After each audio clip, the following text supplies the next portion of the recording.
What's up, guys, and welcome to the Studsgeek Show. I have returned for another episode, and in this one I will be talking about the action platformer classic Tomb Raider from 1996. This meant an incredibly big deal for the game industry, and I will be reviewing the Saturn version. Let's explore! You want to see something shocking? It's a computer-generated cutscene. Yes, this was at a time period before even in-game cutscenes was a thing. So this cutscene is actually computer-generated. Oh my god, this is the future! Sadly though, it is a bit too vague to understand on the first viewing. You actually have to watch this cutscene a few times before you actually get it. Yeah, sure, I have played this game before, so I know what the story is. But not everyone does, and it involves a meteor, and Lara Croft is going on an adventure. But now let's move to the main menu. Hey, who's there creeping in the corner staring at me? It's... Meh, who cares? Now, when you are playing a game, you expect there to be a few things. Number one, constant plonka plonka music and constant shooty action.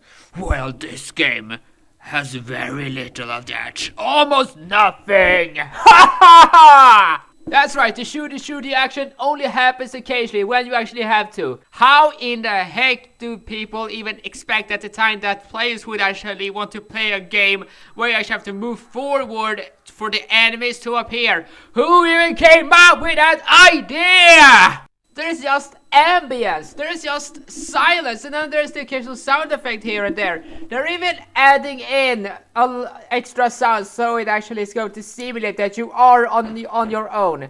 You know the biggest critiques in video games today? That they're way too easy, and that the fact that you're just always being shown where you're supposed to go. Well, this was a thing back in 1996 as well. Just look at this camera angle. There's no challenge, there's nothing special. It just shows you, oh, you need to get up there. Let's just the player figure something out itself, damn it. And you only carry a small handguns. Why is there a bazooka? Why is there not a sniper? Why not an Kronen SMG? Why not just any actual true genuine weapons instead of these children's toys? I mean, this game is just so illogical. Like, it just makes you so mad. Try to glide on mountaintops or on these slopes in real life. Just go and do it. Go to a mountain and then try to slide down on it like this. Believe me, you won't just slide down. You won't slide at all in the slightest. And now enemies finally shows up, and in the shape of wolves. Guess what? You have to shoot them. You can't just move straight forward and punch them in the face. That would be far more cool if you could actually do melee combat. That would make a completely different character in Lara Croft. But no, you have to shoot them until they die. Now, of course, there are a few enemies added here and there, such as a bear and, that's it. The selection is thin. Now, in newer games, there's also an autosave function. Basically, just pass through wherever you're supposed to go, and the game will automatically save it. But in this game, you actually have to pick up these save crystals to save the game manually. So basically, what you have to do is just approach one of them and just push a button, which then allows you to access the menu to save the game. You can only save at this very point. You can't take them with you and save wherever you want. Some of that would happen in later games. What do I think about this? Well, since this is the first time you're playing this game possibly, then you're not going to know what's happening right in front of you. And that is when these save crystals aren't really that useful. But of course, for experienced players, this is absolutely not at all an issue. It actually can increase the difficulty in a fair way. And that is how these first few stages can be summarized. It teaches you the basics. It teaches you how to play the game. Plenty of weapons, plenty of time and open space to shoot enemies. Has plenty of health kits for you to pick up.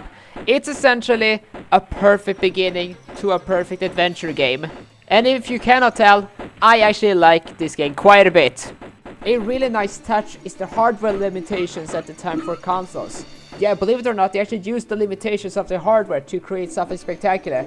For you see, whenever you go through a level, it's like an open area, but in the distance it's just a black void. The closer you approach that void, the more of the level gets revealed. Okay, so back in 1996, this game got a release on the Sega Saturn, PC, and PlayStation. Now, the reason why these consoles were chosen, not the Nintendo 64, which was at some point going to arrive, mind you, well, it was because a CD could hold just a lot more data and could create and could produce way more competently sounded music. It wasn't bit compressed, it wasn't limited. It actually sounded pretty good at the time. Now, naturally, the PlayStation version ended up being the most successful. It has the best frame rate, it has the best sound design, the game looks complete, which cannot really be said for the Sega Saturn version. But because I am a Sega fanboy and a fan of retro gaming in general, I decided to give away the PlayStation version so that I could buy the Saturn version. Now, one of the biggest ways you can tell this is the Saturn version is because the sound is a bit broken, it's a bit crushed. It's basically a bit crushed. It doesn't sound as well produced as the PS1 version. However, the reason why that is the case is because the Sega Saturn version was just a real bit more difficult, since the Sega Saturn was kind of a tough console to program for. So now we're at the last point of this level, which is about opening this large gate that you have to go through to finish this level. And you're doing this by pulling down a lever, which is located at the other side of the room. So you have to jump across and then pull it down to let the door be opened up. It is a perfectly fine puzzle. Sure, it's not very difficult, but like I said, first level, it's perfectly fine, it is kind of easy. Now, if you want to be great at video games, just don't copy what I do. Seriously, it took a very long time for me to actually even finish this level. So what you have to do is you have to go through several hallways to get to different chambers to collect 2 items which are necessary to progress through the level. Now, I was sort of dumb and just went through the same chamber over and over and over and over and over and over again. There was even a point where I locked myself out of the room, which made me progress to the end of this level. So guess what? I had to restart the level from the very beginning. Yeah, not exactly my proudest moment. I do admit that was my mistake. But to be fair, this level is actually really big and really impressive. There is not really that much to complain about. Now, of course, with every level, there's a core puzzle, and this one is all about going through several different rooms in order to gain access to the actual Lost City. This is basically a part of Incan history, and what is contained in there, well, you have to find out on your own as we go along. So, one room is based on one type of challenge, the other is based on another, and when both are completed, the middle door will open up, revealing even more challenges. Now, this part is all about timing your jumps, and it's actually pretty great that you're doing this when there is like a surface that's soft to land in, since, well, the controls are a bit weird. You basically have to push the controls all the way up or down to actually steer yourself. There ain't no analog controls, you also have to push the D-pad in one direction, and Lara will slowly but surely turn around to that very direction. That was actually intentional, because they wanted to give the game some sort of realism, which worked out tremendously well in mastering this game.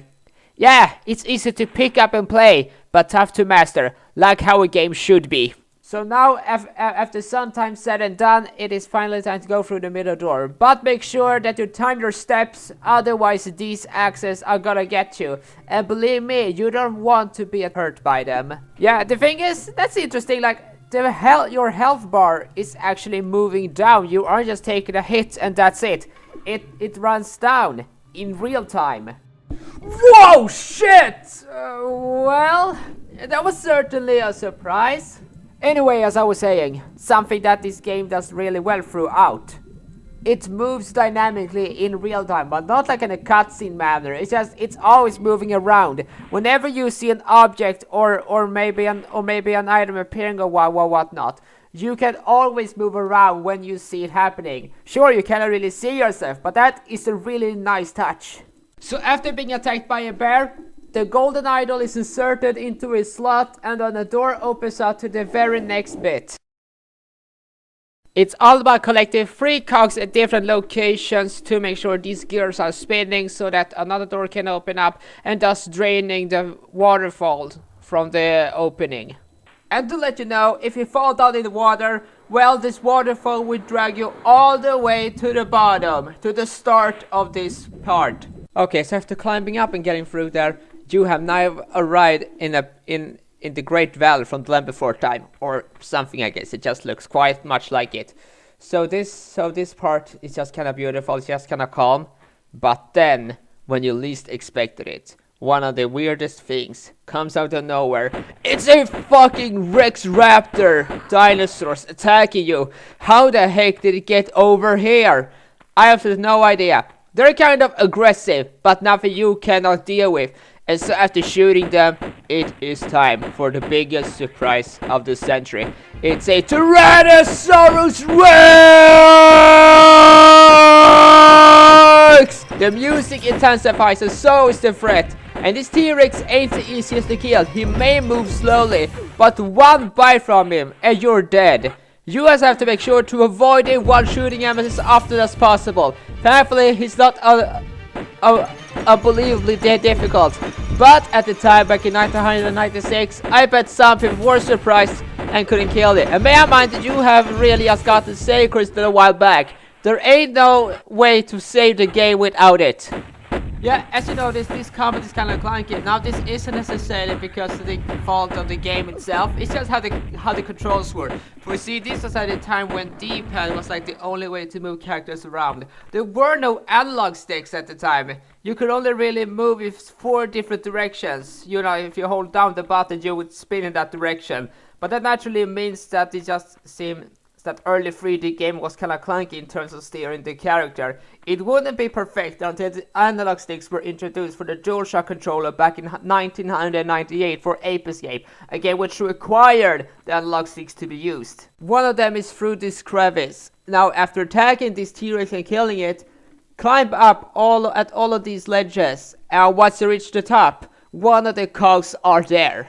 See? Nothing difficult, just a bit startling. So anyway, the T-Rex wasn't the main reason why you're here. This is to collect the cogs. Now the cogs themselves, there are 2 points of interest where you need to visit so you can find it. One of them is at this abandoned temple over here, and the other one is at a bridge above you. Let's go and see the house first. Now, as for the cog itself, well, it's kind of easy to actually find it. For you see, the only thing you can do in this house is to really go down in this waterfall, which don't pull you anywhere. But it is an option. And the cog is placed right here. And now, after some complications and searching about, it is now time to tackle the bridge one. Now, this doesn't really have a puzzle, it's more timing based. And you know, when the camera's angling itself straight ahead when you're running, well, it can be kind of tough to actually get over it, which is exactly what happens here.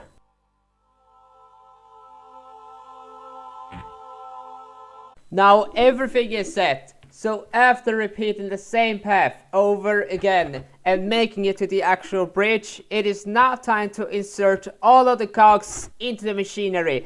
And once the lever is pulled, this gate is changing direction, so now you can actually travel to the inside of the waterfall. You know, the one that was really blocking your path.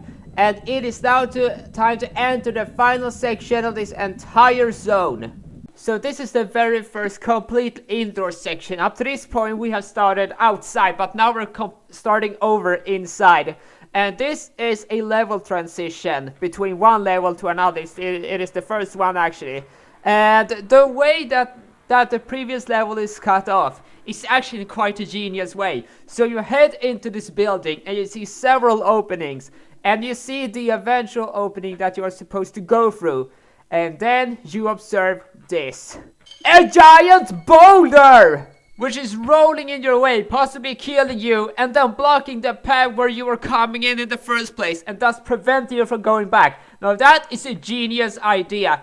It's a dynamic change, it makes sense within the context of the game, it doesn't get in the way, and it's easy to avoid if you put your heart into it. And so after pulling the secret lever, which actually have to be pushed as that's the only way to progress, mind you, it is time to talk about the actual puzzles, and they're all based around a different mechanic. So this very first puzzle is all about blocks.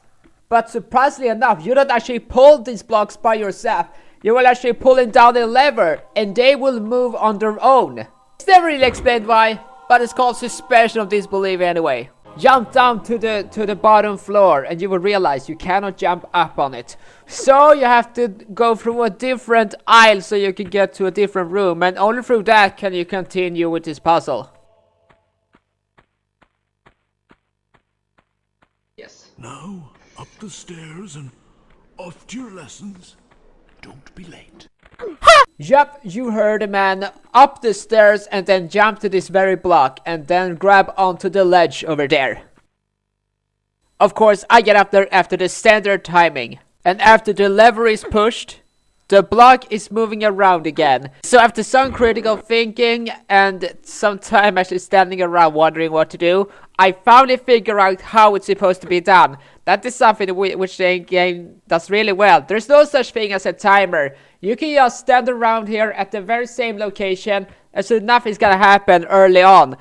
And you can just simply spend as much time as possible thinking of how to progress next. Sure, the later levels does introduce enemies that you have to stay alert to avoid, but early on in this game, you got ample time to really wonder.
And now it is the final stretch. We have finally entered the hallway to the final room. And I know you will be expecting this room to be like, grab that thing and then everything falls apart. They tried to pull off some cliches early on by making you touch one of these statues and it's coming alive. And it sort of does, but not really. It's just falling apart.